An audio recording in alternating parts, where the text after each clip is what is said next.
Assalamualaikum warahmatullahi wabarakatuh. Bertemu kembali. Kali ini kita akan coba membahas materi tentang kelas diagram. Jadi di pertemuan sebelumnya kita sudah membahas tentang apa itu UML atau Unified Modeling Language. Kemudian UML dibagi menjadi dua bagian, ada Structured Language sama diagram dan kemudian ada behavior diagram. Jadi ibarat sebuah tabel itu atau sebuah objek atau sebuah kelas, UML itu terdiri dari dua bagian. Jadi yang membahas tentang fisiknya dan membahas tentang datanya atau activity-nya gitu. Nah, kita akan membahas sekarang tentang kelas diagram. Nah, kelas diagram itu sesuai dengan database, kelas diagram adalah tabel-tabelnya gitu. Jadi fisiknya. Nah, di sini saya sudah mempunyai contoh suatu aplikasi ya. Ini ada ujian online master gitu. Nah, misalkan saya jadi di sistem ini dia mempunyai tiga buah atau tiga hak akses ya. Yang pertama adalah adminnya, yang kedua dosennya, yang ketiga mahasiswanya. Jadi ada tiga macam akses. Jadi kalau saya lihat di sini, ini database-nya namanya CI Online Test. Kemudian kalau kita lihat di grupnya, di sini ada admin, dosen, dan mahasiswa. Berarti ada tiga buah aktor ya, admin, dosen, sama mahasiswa. Tapi kita tidak berbicara tentang tentang use case-nya, tetapi berbicara tentang kelas diagramnya. Jadi kalau saya pakai query builder di SQLiok ini, kemudian saya klik semuanya nih, dari mulai dosen, kemudian grup, kemudian hasil ujian, jurusan mata kuliah, kemudian kelas dosen, login atem, kemudian ujian, mahasiswa, mata kuliah, tabel soal, user sama user group. Nanti dia akan membentuk relasi. Kalau kita lihat tuh relasi sudah ada. Ini kelas ke sini ke kelas, kemudian ini kalau kita lihat ke ujian, di dosen kita taruh sini. Ini ada kelas dosen. Berarti ini di sini bisa ada ID kelas, berarti ini di atas. Nanti kita rapikan dulu. Ini ada grupnya, taruh di sini. Oke. Ini karena banyak sekali ya, agak ribet jadinya. User group, ini ada user, ini user group, ini grupnya, berarti ini taruh di sini, ini di sini. Kalau ini tidak termasuk dalam akses, berarti kita hapus saja karena tidak berrelasi dengan yang lain. Dan mahasiswa, mata kuliah, TB soal, login aten juga kita hapus. Kemudian ini kita rapikan, dosen ke sini. Berarti dosen itu dia punya mata kuliah, dia ada mahasiswanya di sini. Berarti ini kita rapikan dulu ya sebentar.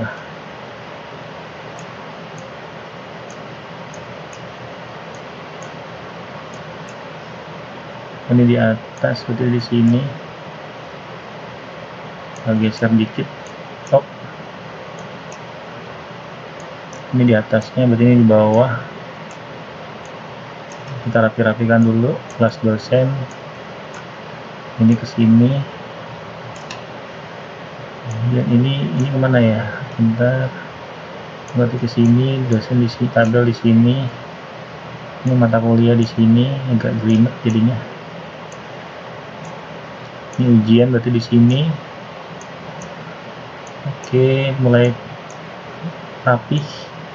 Berarti ini ada di sini. Ini ada di ini sama ya. Berarti ini ke sini.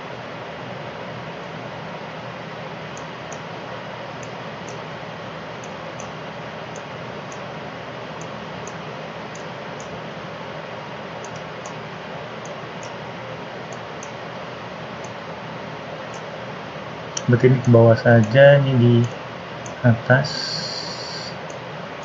di sini, ini di sini. Nah, kurang lebih tampilannya itu seperti ini ya tuh. Masih agak berantakan.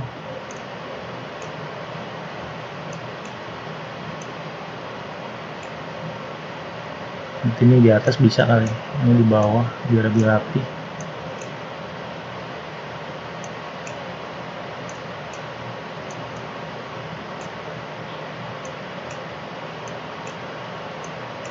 Nah, ini adalah bentuk akhir daripada relasinya ya. Jadi mahasiswa itu bisa melihat hasil ujian, kemudian dia bisa melihat kelasnya, kemudian nanti kelas dia berelasi dengan dosennya, nanti bisa kelihatan siapa dosen yang mengajarnya, nanti dia bisa ikut ujian, jadi bisa melihat hasil ujiannya. Dosen juga bisa memberikan nilai di sini, memberikan soal sama memberikan nilai, kemudian nanti dosen mengentry soal. Dosen mempunyai mata kuliah ada jurusannya, dan mata kuliah jurusan ada jurusannya. Ini seperti ini nih, gitu. Nah, kurang lebih nih untuk kelas diagramnya seperti ini dari sistem ujian online itu ya.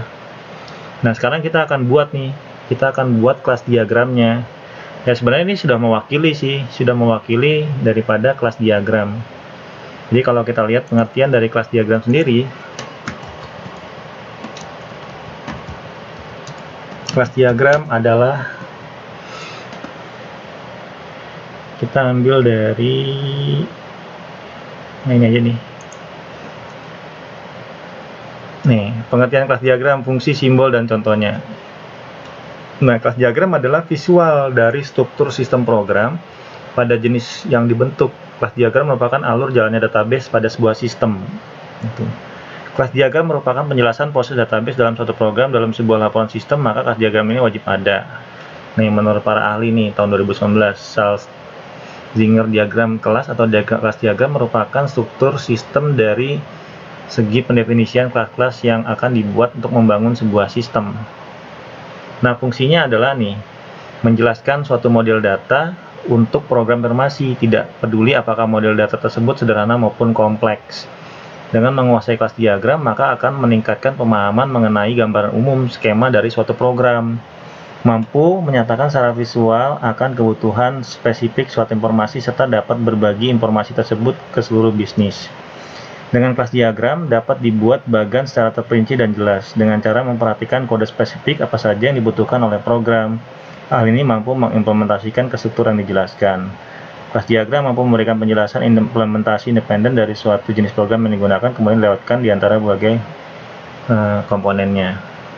Nah, ini simbol-simbolnya seperti ini nih, ada nama kelas, kemudian ini adalah simbolnya nih, ada kelas, kemudian ada atributnya, ada operasinya, kemudian ada interface-nya. Ini sama dengan konsep interface, berorientasi objek, kemudian ada association, relasi antar kelas dengan arti umum. Asosiasi biasanya juga disertai dengan multiplicity. Kemudian direct association, relasi antar kelas dengan makna kelas yang atau digunakan oleh kelas yang lain. Kemudian ada generalisasi, dependency, aggregation.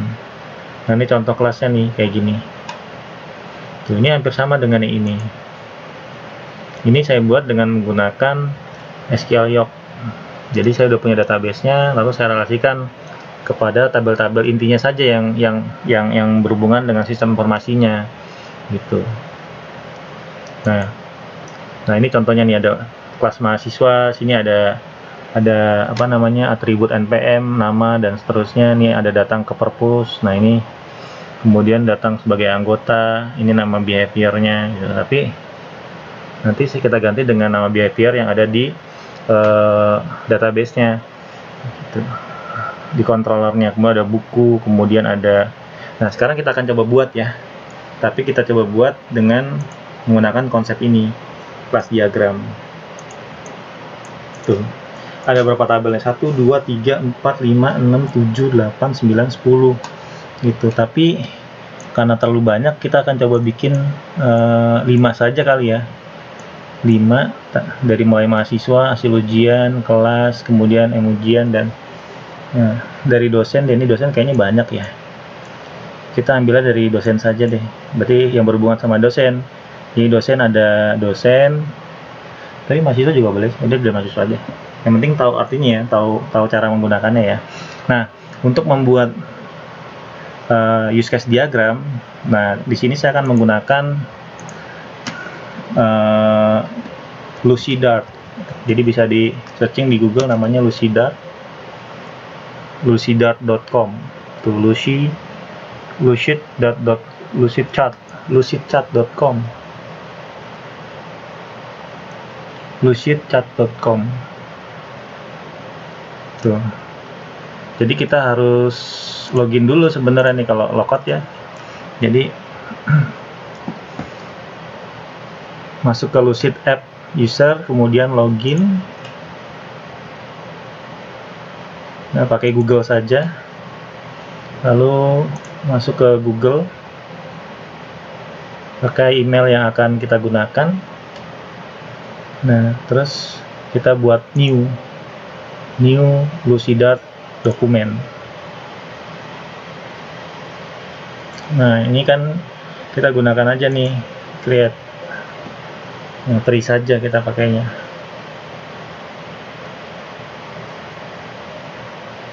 Tuh. Nanti muncul seperti ini.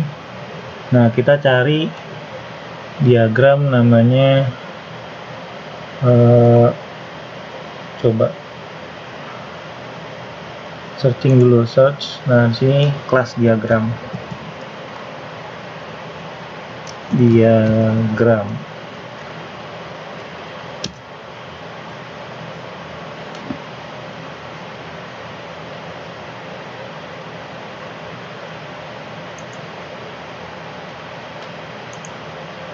Oh, di sini database data. Coba kita klik kelas saja. Nah, di sini ada pilihannya nanti. Tuh ada UML kelas diagram. Tuh, kita pakai ini. Tuh, jadi searching namanya kelas. Kemudian kita klik kelas diagram. Nanti ada juga use case dan sebagainya di bawahnya. Nah, ini simbol-simbolnya tuh, ada activity, ini ada kelasnya, kemudian ada kelas diagram aktif kelasnya, ada kelas juga, kemudian ada interface dan seterusnya. Nah, kita pakai yang ini, kita klik 2 kali atau kita geser ke sini. Nah, ini udah kebentuk nih satu kelas. Nah, kemudian kita buat namanya mahasiswa. Tuh, mahasiswa. Kita ganti di sini namanya jadi mahasiswa. Kemudian atribut yang pertama adalah, nah untuk bisa melihat atributnya dari tabel itu kan kita bisa lihat di sini. Kita klik kanan, alter tabel mahasiswa. Tuh. Mahasiswa tipe datanya integer, berarti ini diganti oleh integer. Kemudian ini diganti sama ID mahasiswa. Integer nih, kalau kurang gede bisa digedein tuh. Terus kemudian yang kedua adalah nama. Kemudian tipe datanya adalah varchar. Kemudian yang ketiga NIM. Kemudian tipe datanya adalah char. Kemudian kita tambahin lagi satu, ini kita ganti jadi plus ya.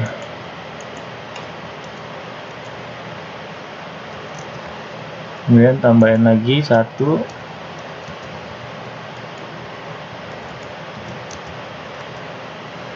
email. 2, tipe datanya adalah varchar. Kemudian tambahkan lagi jenis kelamin. 2, enam. Kemudian tambahkan lagi kelas ID. 2, kemudian integer.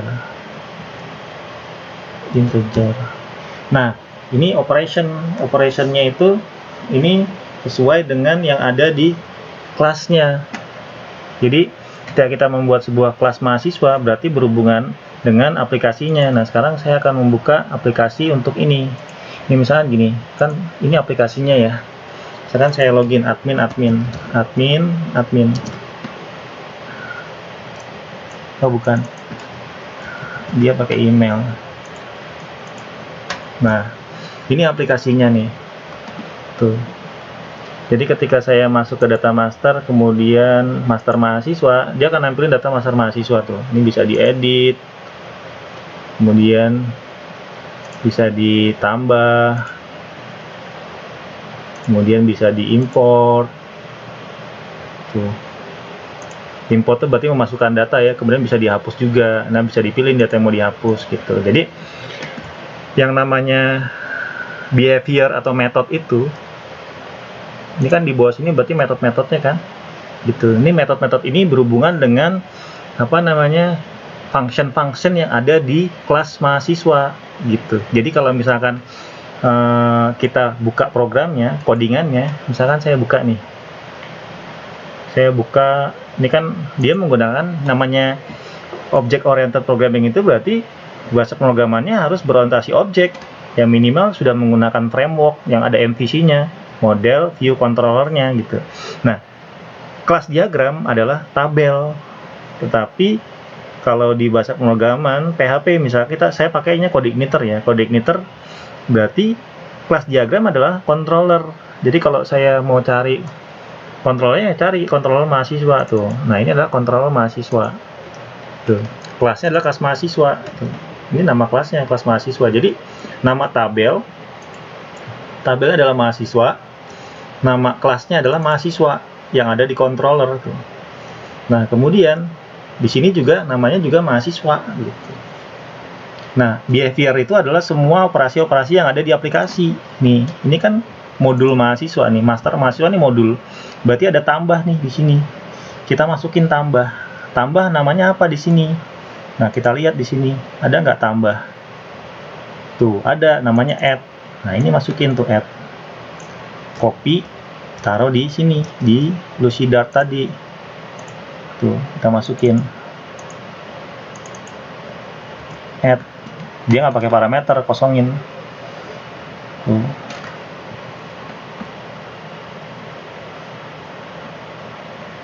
Ini kosongkan saja, tidak usah pakai return type-nya. Kemudian apa lagi? Selain add, di sini ada tombol import. Tuh, coba kalau kita klik kita cari import, ada nggak di sini? Edit, validasi mahasiswa, save, create user, import. Nah, ini ada import. Nah, dia pakai parameter tuh. Import data. Nah, ini aja di copy, masukin sini. Tuh.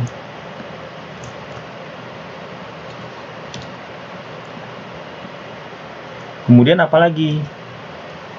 Seharusnya bisa semua dimasukkan di sini. Misalkan kalau saya masukin semua di sini ya berarti semuanya dimasukkan gitu. Tapi kalau yang mau mewakili saja, misalkan yang ada di sini di aplikasi ya, berarti reload. Coba ada reload nggak di sini?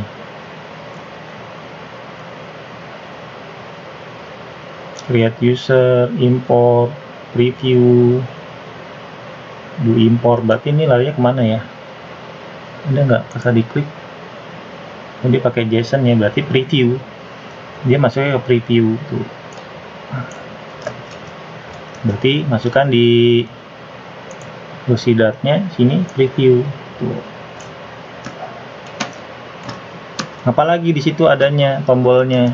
Di sini ada tombol lagi edit. Berarti kita cari di codingannya. Ada nggak edit? Tuh ada edit sama delete, ada save, ada validasi. Nah, edit tuh. Masukin di sini edit.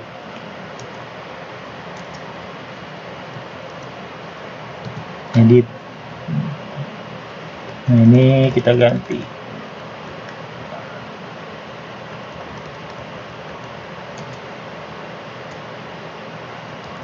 Plus saja. Tuh. Terus apalagi? Masukin semua yang ada di situ. Tadi ada save juga. Jadi kalau mau dimasukin semuanya nggak masalah gitu. Ada validasi mahasiswa, ada save,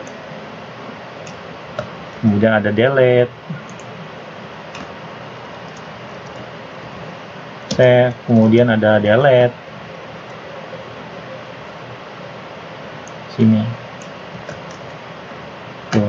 Jadi ketika dicek nanti misalkan coba tampilkan apa namanya kelasnya, ya yang kita lakukan adalah menampilkan daripada si kelas diagramnya ini, kemudian menampilkan juga ini kelas diagramnya itu. Nih kelas mahasiswa tuh.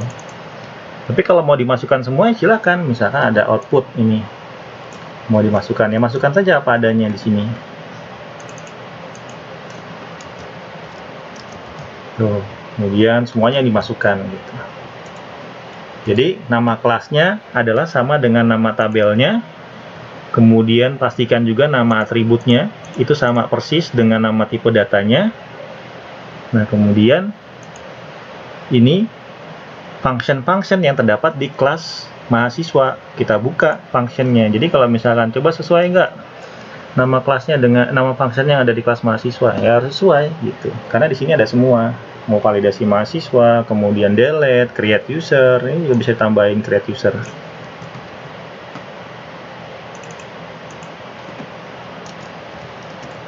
Nah, itu. Jadi sesuai dengan nama controllernya. Jadi nama kelas itu adalah sesuai dengan nama tabel, sesuai juga dengan nama controller. Karena nama controller harus sesuai dengan nama kelasnya. Tuh, ini kelas mahasiswa. Gitu. Nah, kemudian apa di sini? Kita ambil contohnya 2 saja ya. Kalau lain kebanyakan. Jadi yang penting mengerti. Nah, kita ambil kelas yang kedua adalah kelas, nama kelas ya. Kita ambil yang kelas. Berarti bikin lagi satu lagi. Kelas. Nah, ini kita tarik ke sini. Tuh, ini namanya adalah kelas. Tuh. Karena saya punya tabel namanya adalah kelas. Tuh. Kalau saya klik kanan pilih alter. Nah, ini nama tabelnya. Berarti ID-nya apa saja? Atributnya ini ada ID kelas. Masukin di sini. ID kelas. Ini tipenya adalah integer. Berarti masukin integer. Kemudian di sini ada nama kelas. Ini juga nama kelas. Ini varchar. Kemudian yang ketiga adalah jurusan ID. Ini juga jurusan ID. Itu integer juga. Integer. Tuh. Operasinya apa saja? Ini nggak boleh ngarang. Jadi sesuaikan dengan nama function yang ada di dalam kelas gitu. Nah, gimana caranya? Balik lagi tadi ke codingan. Jadi kita harus sudah punya programnya dulu, minimal walaupun tidak punya programnya, tapi kita sudah. Nah, karena yang namanya pemodelan itu bisa dilakukan dua cara ya, bikin programnya dulu atau bikin pemodelannya dulu. Harusnya bikin pemodelannya dulu, karena langkahnya gini, langkahnya dalam pembuatan sistem informasi itu kayak program, bikin pemodelan dulu, UML dulu, kayak bikin rumah kan nggak bikin rumahnya dulu, tapi kan bikin denahnya dulu. Nanti bikin denahnya udah selesai, blueprintnya udah selesai, baru tuh siap-siapin tuh materialnya kayak semen, bata dan segala macam. Harusnya sih sini dulu. Ini adalah penggambaran gitu loh. Jadi ini adalah penggambaran. Nanti kalau ini udah selesai semua, jadinya kayak gini. Database ini gitu. Kemudian setelah database ini jadi semua, baru kita implementasikan ke dalam bahasa pemrograman. Jadi harus sesuai semua. Tapi ada juga yang orang bikin programnya dulu, udah selesai bikin database dulu, bikin program dulu, baru bikin modelannya dulu, ya silahkan gitu. Nggak masalah. Mau mana yang duluan? Karena di sini saya programnya sudah ada, database sudah ada, berarti pemodelannya saya mengikuti database sama program gitu. Nah, berarti ini saya buka nih kelas di sini pasti ada kelas. Tuh, ada controller namanya kelas tuh. Jadi sesuai. Ini nama kelasnya, CLASS-nya, kelas diagramnya. Kemudian ini nama tabelnya, kelas. Ini strukturnya gitu. Nah, ketika saya mau menambahkan metodenya, masukkan di sini metodenya. Tapi kalau dilihat dari programnya, kita lihat di sini master class ada nggak? Tuh ada master class. Master class di sini ada tambah data nih, tambah, import, reload, terus ada edit, ada delete gitu. Nah, berarti kita masukin semua yang ada di sini. Tuh ada add, data, edit, kita masukin aja semua. Jadi kalau mau amannya ya disamakan persis itu. Ini masukin add, enter, kemudian habis add apalagi di sini kita masukin aja semua yang ada di program dan yang ada di function di ininya, di kelasnya. Itu ada edit, terus kemudian ada apa lagi, ada save,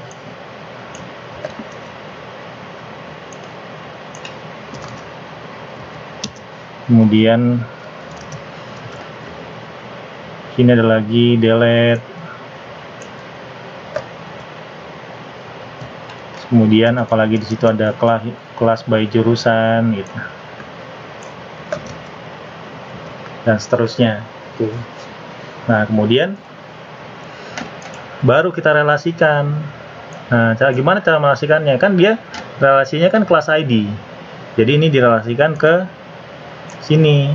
Ini kan relasinya tuh. Nah, ini relasikan ke sini. Ini diarahkan ke sini. Gitu.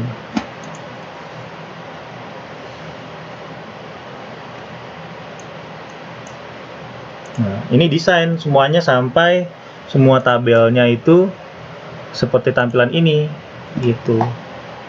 Nanti baru kalau sudah jadi nih, ini bisa saya copy nih. Ini tinggal saya blok aja deh. Blok, klik kanan, kemudian copy.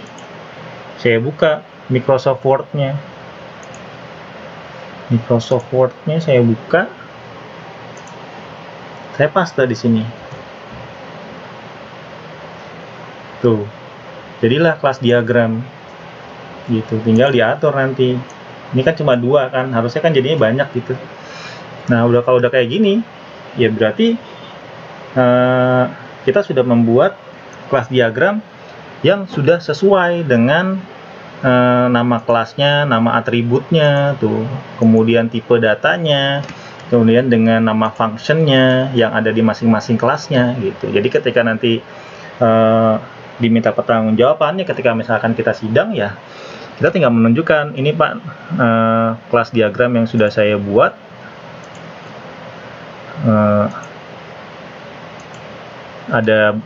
ada berapa tabel di sini, sebutin misalkan ada 1, 2, 3, 4, 5, 6, 7, 8, 9, 10, ada 10 tabel yang saling berelasi, tabel inti dalam sistem yang saling berelasi antara satu dengan yang lainnya gitu. Nah, kemudian dijelaskan juga ini nama kelasnya mahasiswa, ini nama atribut-atributnya, ini sudah sama dengan atribut yang ada di struktur tabelnya beserta dengan tipe datanya, dan ini juga sudah berisikan metode-metode yang dilakukan oleh si kelas mahasiswa ini. Ini sudah sesuai juga dengan function-function yang ada di dalam kelas mahasiswa gitu. Jadi ini hanya bisa dilakukan kalau misalkan kalian menggunakan bahasa pemrograman berorientasi objek gitu, kayak misalkan PHP-nya kode igniter, framework kode igniter, atau Y, atau Laravel gitu, atau Java dan segala macam yang sudah menggunakan konsep MVC, model view sama controller gitu. Nah, ini contoh dari penggunaan kelas diagramnya. Sisanya tinggal diteruskan saja sesuai dengan tabel yang ada gitu. Ya, baik, sampai di sini dulu materi tentang kelas diagramnya. Sampai ketemu lagi di materi tentang yang lainnya. Assalamualaikum warahmatullahi wabarakatuh.